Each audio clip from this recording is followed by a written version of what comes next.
এক একটা দিন বাড়ছে আর তিলোত্তমার বিচারের দাবিতে আন্দোলনের ঝাঁজ তত বাড়ছে। সমাজের সব শ্রেণীর মানুষেরা কলকাতার আরজি করের ঘটনার সঙ্গে জড়িতদের দৃষ্টান্তমূলক শাস্তির দাবিতে আন্দোলন শুরু করেছে। এমনকি বিরোধী দলের লোকদের পক্ষ থেকেও তিলোত্তমার ন্যায্য বিচারের দাবিতে লাগাতার আন্দোলন চলছে। এক কথায় দিকে দিকে ছড়িয়ে পড়েছে তিলোত্তমার বিচারের দাবিতে আন্দোলন। শনিবার একই দাবিতে মোমবাতি জ্বালিয়ে আরজি করের ঘটনায় দোষীদের দৃষ্টান্তমূলক শাস্তির দাবিতে প্রতিবাদ জানালেন বুদবুদ থানার অন্তর্গত কোটা গ্রামের ৮ থেকে ৮০ সব বয়সের মানুষেরা। শুধু তাই নয়, আরজি করের ঘটনায় এইভাবে প্রতিবাদ নামতে দেখা গেল অনেক সময় পরে। ছোট থেকে বড় সবার গলায় উঠে এলো উই ওয়ান্ট জাস্টিস।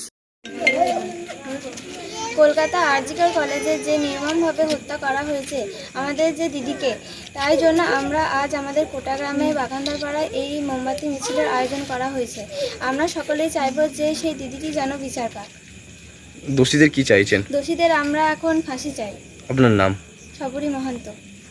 তো বলতে আজকে যে আমরা কলকাতার আরজি করে 9 তারিখে যে নির্মমভাবে যে অভয়াকাণ্ড ঘটিয়েছে, সেই দোষী ব্যক্তিদের শাস্তির দাবিতে আজকে আমরা আমাদের পাড়ার বাগানদার পাড়ায় সমস্ত মানুষ একত্রিত হয়ে আমরা দোষী ব্যক্তিদের কঠোর শাস্তির দাবি জানাচ্ছি এবং সাথে সাথে মোমবাতি জ্বালিয়ে আমরা তার আত্মিক শান্তির কামনা করছি এবং পরবর্তী আমাদের প্রজন্মে যেন এরকম ঘটনা আর না ঘটে, তাই আমরা দোষী ব্যক্তিদের কঠোর শাস্তির দাবি জানাচ্ছি। কি বার্তা দিচ্ছেন এখান থেকে? আমরা এখান থেকে বার্তা দিচ্ছি যে আগামী দিনে আমার পাশের বাড়ির মহিলাদের যে নিরাপত্তা, সেই নিরাপত্তার অভাবটা যাতে আমাদের এখান থেকে শুধু নয় সারা ভারতবর্ষ জুড়ে যে আওয়াজ উঠেছে, সেই নিরাপত্তার অভাব যাতে এই আন্দোলনের মধ্যে দিয়ে শেষ হয়, সেই জন্যই আমরা এই আজকে প্রতিবাদে সামিল হয়েছি। আপনার নাম? বাসুদেব মাত্র।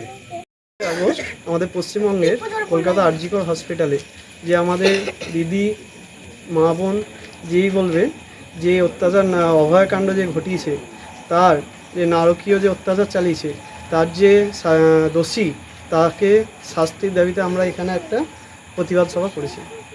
কি চাইছেন দোষীদের? এই দোষীদের আমরা চাইছি বর্তমানে যাতে নারীরা সুরক্ষা লাভ করে এবং তারা যাতে ভবিষ্যতে এই ধরনের কোনো পাশবিক আর অত্যাচার না করতে পারে দোষীরা, সেইটা যাতে সংস্থাপন করা হয়, সেই উদ্দেশ্যে আমরা সকলকে একটা বার্তা দিতে চাইছি। কি বার্তা দিচ্ছেন? বার্তা যাতে নারীরা সুরক্ষিত থাকে, সেই বার্তাই আমরা দিতে চাইছি। আপনার নাম? লক্ষ্মীকান্ত রায়।